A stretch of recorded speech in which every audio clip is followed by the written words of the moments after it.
Thank you so much, Van, for that warm and kind introduction and for inviting me to be a part of this momentous occasion. And thanks to all of you who have arranged and planned this amazing conference. Let's give them another hand.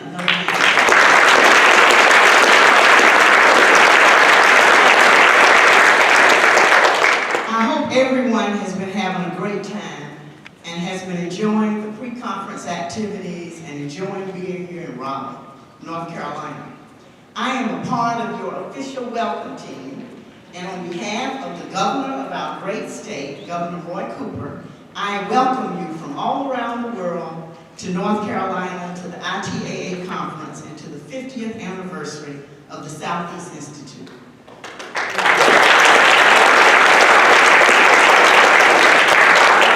Thank you for being willing to come to this special place at this special time to share this special occasion with us when you could have been anywhere in the world.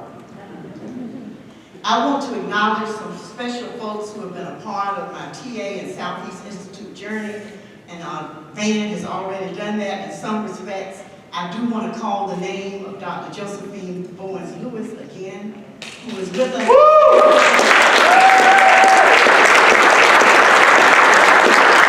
And who was a mentor for me and many in our Visions family, and I'll tell you more about that Visions family in a minute. And I also want to acknowledge Mark Wise, who's in the back, who's been a mentor for me. All of those mentors are an important part of my staying on a sane and healthy path in fighting for justice all of these years. I would not be standing here, as Lucy said earlier, looking civil were it not for my TA experiences. Trust me. On a personal note, I also want to acknowledge your board member, Susan Lewis, who was one of my favorite law professors, who is here on the front row.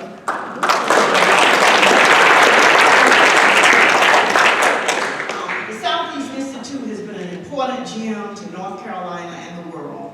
So many people like me have had training and therapy there, and through connections there have attended TA trainings and conferences, and have gone on to carry that knowledge and those skills and our improved selves into government, business, education, law, science, human services, and of course, back to our families and communities. The Southeast Institute is very special in my life and the lives of many of my colleagues because we use the TA theory and practice that we learned there to start an educational organization called Visions Incorporated. It stands for Vigorous Interventions in Ongoing Natural Settings Incorporated, which provides diversity and inclusion and organizational development training and consulting services in the U.S. and internationally. So we are also celebrating the life-changing work that we started from our roots at the Institute in applying TA theory and practice to changing, interrupting, and eliminating racism, sexism, classism, anti-Semitism, religious oppression, cissexism, heterosexism, linguicism, xenophobia, ageism, adultism, ableism, militarism, and all forms of oppression. Wow.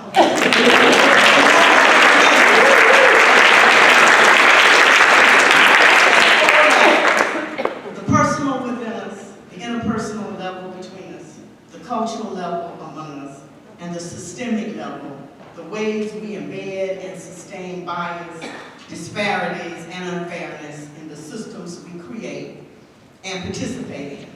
Dr. Valerie Batts, who I just seen, I was missing a part of myself I hadn't seen here yet. We grew up from the crib together, friends from childhood. Dr. Valerie Batts will describe more about this to you in TA terms in her talk on Friday morning. I was always suspicious about why Valerie carried me along to her TA training. She always claimed she needed people in the groups in order to practice, but I later suspected that she thought I needed to come along with her. And so it turned out to be a good thing. I also want to especially welcome my Visions colleagues. Would y'all raise your hand and give us a shout out? who are here for the conference, and thank you for your dedication to the work of learning more deeply about our TA links. Now to welcome and introduce our keynote speaker for today. I want to welcome and present to you Dr. Tim Tyson. He will kick off for us a discussion from a U.S. perspective about how oppression, particularly racial oppression, has played out in a historical context. Hopefully you will see connections to your own experiences from other places in the world. I believe he will also offer some vision of how we have and can use our power, both individual, group, and systemic, to interrupt and change the oppressive forces around us and create inclusion, fusion politics, pluralism, salad bowls, if you will, of power and resource sharing that can allow all of us to thrive and flourish in accordance with our needs and wants in some equitable balance. In other words, promoting equality and okayness, healing the divisions in our world. Tim has published 4 award-winning books, most recently The Blood of Emmett Till, which won the Robert F. Kennedy Award and was a finalist for the National Book Award. He is a senior research scholar at the Center of Documentary Studies at Duke University and adjunct professor of American Studies at UNC Chapel Hill. Tim's 3rd book, Blood Done Signed My Name, a memoir history about a racial murder in his hometown of Oxford, North Carolina, and its impact on the Black freedom struggle, became both a Hollywood movie and a highly acclaimed play. In addition to Duke and UNC Chapel Hill, Tim teaches African American and U.S. Southern history, culture, and politics at Durham Community College and for the general public, people just like us. He has worked closely with National Civil Rights leader and MacArthur Fellow, Reverend Dr. William J. Barber II, for a dozen years, building the Moral Monday movement and now the Poor People's Campaign. He is a founding board member of Repairers of the Breach and serves on the executive board of the North Carolina NAACP, the UNC Center for Civil Rights, and the advisory board of Visions Incorporated. He lives in downtown Durham, and he describes himself as a fearless dissident. He brings history alive and puts us right there in it to inform our present and our future. Wow. The subject of his talk will be Hiding the Empty Cake Plate Won't Make You Lose Weight and Other Consequences of the Past. A special quote jumped out at me in the foreword of his last book. The quote is from a preacher in Albany, Georgia, in 1962, regarding the racial murder of a young Black teenager, Emmett Till. Quote, "My name is being called on the road to freedom. I can hear the blood of Emmett Till as it calls from the ground. When shall we go? Not tomorrow, not at high noon, now." Presenting Dr. Tim Tyson, let's welcome him.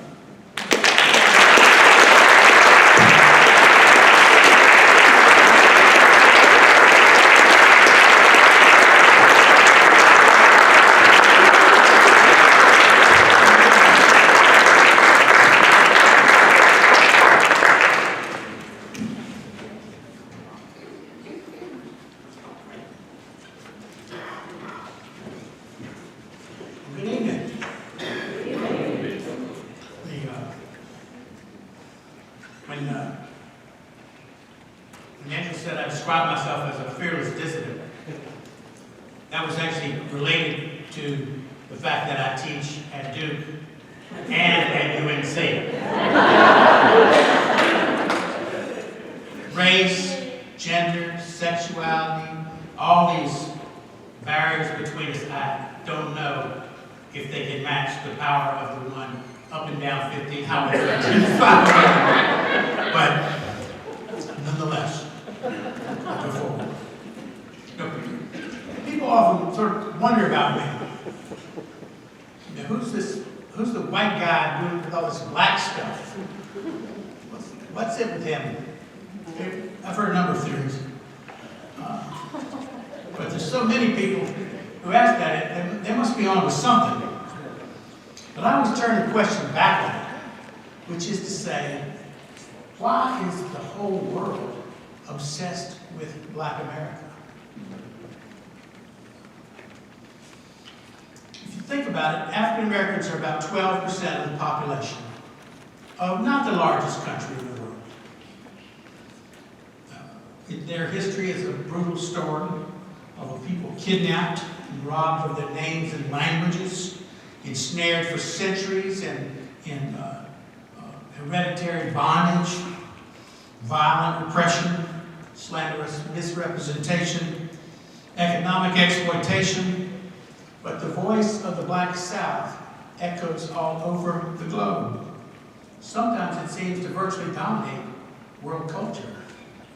From the spirituals and gospel, to the blues and R&B and rock and roll and the distinctive hip-hop that the young folks call the Dirty South. From Malcolm and Martin to Toni Morrison and James Baldwin and Allison Walker and Zora Neale Hurston and W.E.B. Du Bois and Richard Wright. Langston Hughes, from slam dunk to hip-hop, in oratory, in slang and style, in political vision. Sometimes it seems that the whole world echoes Black America. It's been this way for quite a long time. In fact, I would argue that it's quite possible that the culture of the Black South is the most powerful, expressive culture in the history of the world. At least it echoes around the planet that way. Does it strike you as odd? We take it for granted sometimes, but I think if we were Martian anthropologists and we flew down to Earth to see what on Earth was going on Earth, we might find ourselves asking, who are these people? What on earth is going on Earth? It's a strange thing. I have a theory, which I think is a pretty good theory, since after all, it's my theory. And also, I think it makes sense. I don't know if they have globes anymore, but in the library they used to have a big globe. You can spin them, and if you spin the globe and put your finger down on a landmass, chances are you are going to have your finger on a place that is ruled by ruthless, reckless tyrants who take all the resources of that place and steer them into just a few pockets, who keep all of the things that make life good and sweet for the privileged few, leaving little or nothing for education and health care, and the things that help families and individuals grow strong and be free. Tell me when this starts to sound familiar. They draft other people's children into their armies, and they dispatch them to gather the riches of the earth back to their privileged friends and family. If you put your finger down on the globe, you'll find almost certainly a place that's run by potentates and emirs and presidents and prime ministers who lie to the people. And if you don't like it, they will take you out and kill you in front of your mama. And that is how the world, most places, most of the time, has worked over human history. Brutal tyranny. The world is a prison house.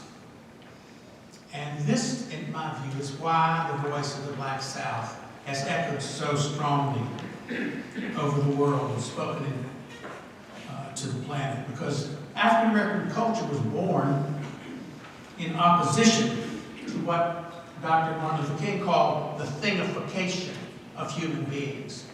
We talk about his dream. That's my favorite phrase, though. The thingification of human beings. You know when someone's made you a thing.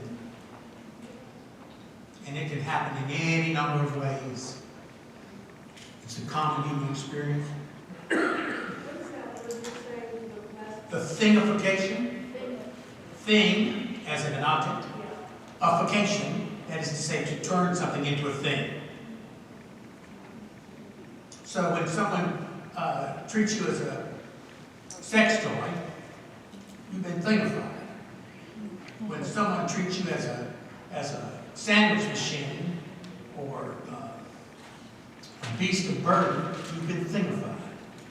And this is when someone uses you as a scapegoat to blame all the ills of your society on, then you've been thingified. You've not been treated as a human being. And African American culture was born in the bottom of a boat. There were no Africans in Africa. There were Wolof and Yoruba and Fulani and dozens of different peoples with more than 100 different languages.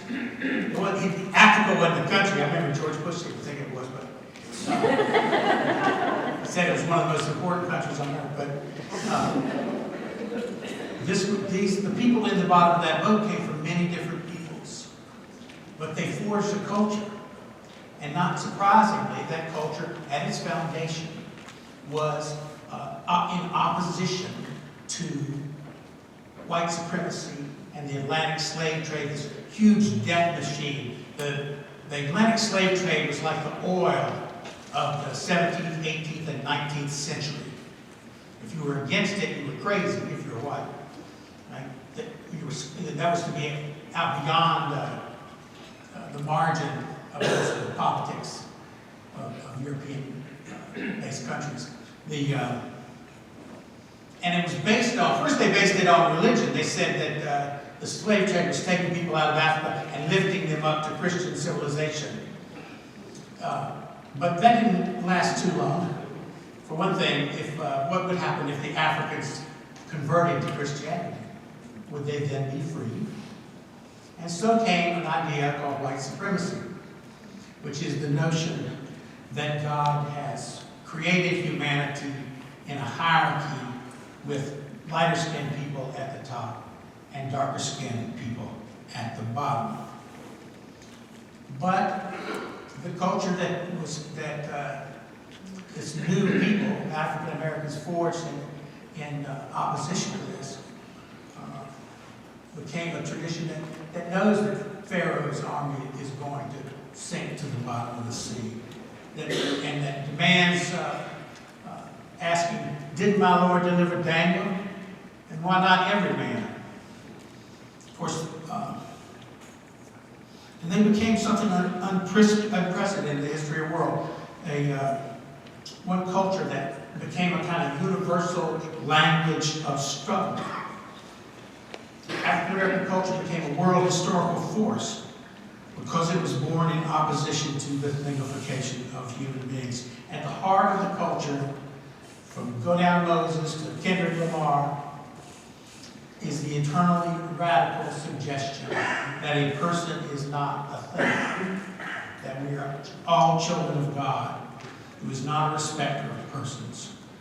Martin Luther King gave voice to that vision, born in the Black South like he was, and lives for the ages because the tradition that produced him speaks to the human condition in an audacious voice of truth and unjustified hope, which is, of course, the kind we need. People recognize that truth, and they yearn for that hope, and that is why everywhere on this planet, where people stand up for freedom and the dignity of human personality and the essential self-ownership of each person, where people stand up for the idea that we all have a right to the tree of life. From China to Chile, you'll hear the songs and rhythms and inflections and insights of the African American freedom struggle, because it speaks to the largest and most profound questions about what it means to be a human being. Now, many people around the world have seen African American culture as separate from and different from America's imperial domination. And this is a realistic historical assessment. W.E.B. Du Bois long ago expressed the duality of African American life, this double consciousness, this sense of always looking at oneself through the eyes of others, one feels forever his two-ness. An American, a Negro, two souls, two thoughts, two unreconciled strivings, two warring ideals in one dark body whose dogged strength alone keeps it from being torn asunder. That two-ness has allowed African Americans to speak loudly in the world. Writers like Richard Wright and James Baldwin and W.E.B. Du Bois himself and Amiri Baraka and Maya Angelou, just to name a few, have been citizens of the world, at home in New York and Istanbul and Harlem and New Orleans, Nairobi, Dar es Salaam. African Americans have often been a kind of an international presence. Musicians like Paul Robeson and Nina Simone took African American music around the world and wielded it as a torch to illuminate the brutal injustice of America's racial practices. The U.S. State Department in the 1950s used to send black artists and musicians around to represent America in the rest of the world on these State Department tours designed the problem with the United States' vulnerability in the Cold War struggle between this country and the Soviet Union, which was structured the world in the post-war decades, was our own domestic racial politics. We try to enter the narrative as the beacon of universal democracy and human rights, and we do so with this sharp demarcations in our society and a Jim Crow army. And in fact, if you read the Brown decision, the amicus curiae briefs filed by the State Department say, our largest problem in American foreign policy is our domestic racial politics. They were lobbying for the Supreme Court to rule the way they did in Brown versus Board of Education on the basis of American foreign policy, which every crossroads NAACP president in the South knew too, which is that if you could somehow get the news of the atrocity that was being committed in your place out on the world stage, if you could get it on the world media, then that was key to forcing the federal government to intervene, because the federal government was devoted to the Cold War. When they sent Louis Armstrong, of course, African Americans are never reliable pitchman for this. They sent Louis Armstrong around the world during the Little Rock crisis in 1957, when President Eisenhower had to send troops to Little Rock, Arkansas to protect black children who were desegregating Central High School. And when Armstrong got the news, he canceled the State Department tour and held a press conference overseas saying, "The way they're treating my people in the South, this government can go to hell. People in Russia ask me what's wrong with my country. What am I supposed to say?" Ida B. Wells went all over Europe telling Europeans about lynching in the United States. In 1947, when the United Nations was first formed, the NAACP filed an appeal to the world protesting the treatment of African Americans. Robert F. Williams, who's I've written about a good deal, was an NAACP president in Monroe, North Carolina, and he fled from the Klan and the FBI, and from Monroe, North Carolina, he ended up in Cuba and had a radio program called Radio Free Dixie, which you can hear in Seattle and New York and Alabama. So the voice of Black America has always been global. It's always been American, yet it stood independent of the American empire. Muhammad Ali is the best example. He became a world figure like no other in history, except before the rise of Barack Obama. Almost a godlike figure all over the planet, thousands of people following Muhammad Ali wherever he walked. Why? Well, he was beautiful, and he was graceful, and he was funny, and he was affectionate, and playful, and wise, and truthful. But also, he refused induction into America's armed forces because he said, I ain't got nothing against no Viet Cong. Ain't no Viet Cong ever called me N-word. The scorn, I remember when I was in the 8th grade, my junior high school football coach took me aside. One of my friends had told him, not telling him, we just mentioned, that Muhammad Ali was one of my heroes.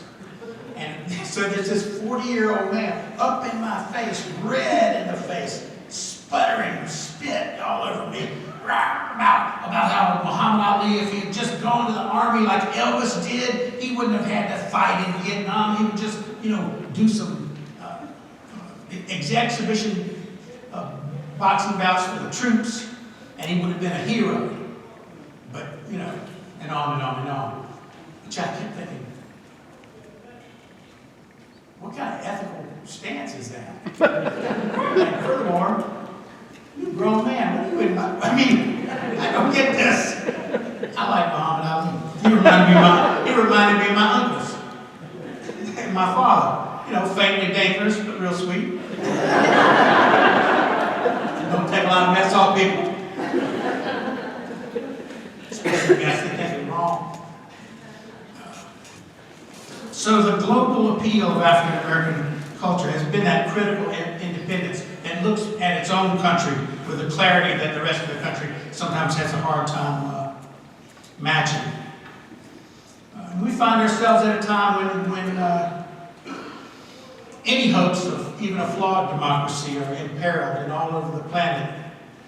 Russia, Lord help us. Poland looks bad. Great Britain, not too good. France, good people rising up. Even nice place. I went to Denmark not long ago. I thought Denmark would be a nice little place to be free of all this tension. And there were forces inside the country that were demanding, the country was trying to figure out, is a Danish identity white? Are the brownish people among us, can they really be Danes? And with a lot of bitterness. So there's this white nationalist, far-right, worldwide movement. And they see two things. One is that the time of Trump has seen their ways of thinking entering the highest corridors of power.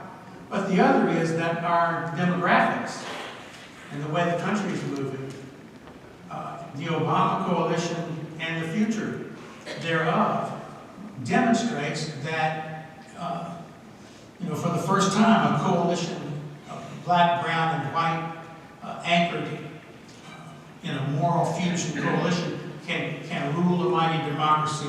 And so the worldwide nationalist right is pumping money into our elections and trying to do mayhem because that vision is a threat to them just as much as it is to our beloved president.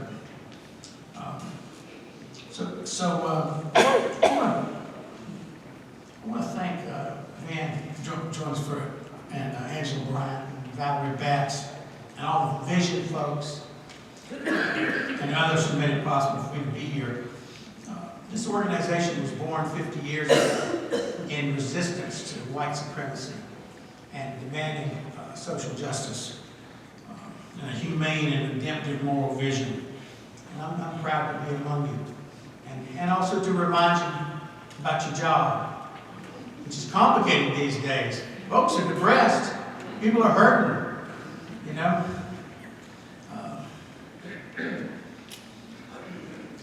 One of our problems is that we teach our children lies about American history, so they can't make sense of the world they're coming up in. false and sugar-coated and self-congratulatory stories. I was born in 1959 and grew up on such stories. But 1959, and then, so the first decade of my life, America went into this enormous tumult, at the end of which this organization was founded.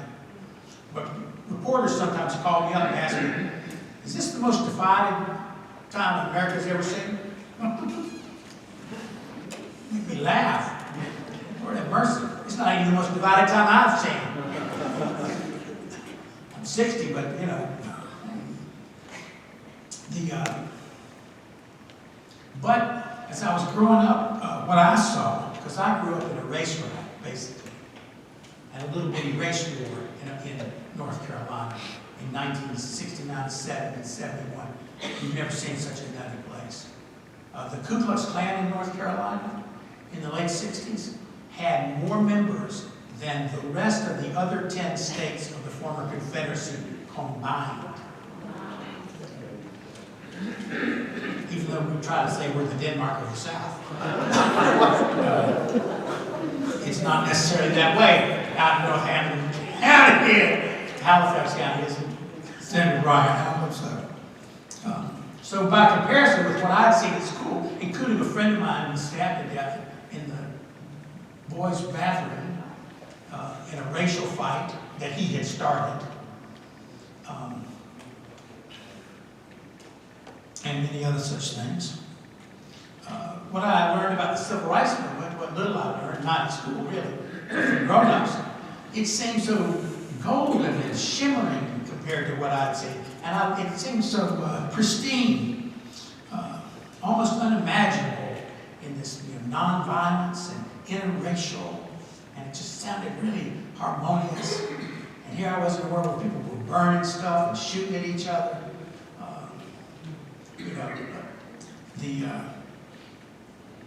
What I read about Martin Luther King and what history books seem to regard as his triumphant crusade thrilled me. I thought if that was the way that it was, that history had unfolded in a much less morally complicated place than I had, like Birmingham and Selma. This is ridiculous, of course, and rested on my complete ignorance. You can know less than nothing. There is such a thing as knowing less than nothing when you know things that aren't true. So that, like a lot of white Americans, I guess, my early instinct was to try to reconcile my heart and my country, find a comfortable, kind of sweet, gooey place to sit down in the American race problem and be good. The arc of my moral imagination was long, but it bent toward innocence.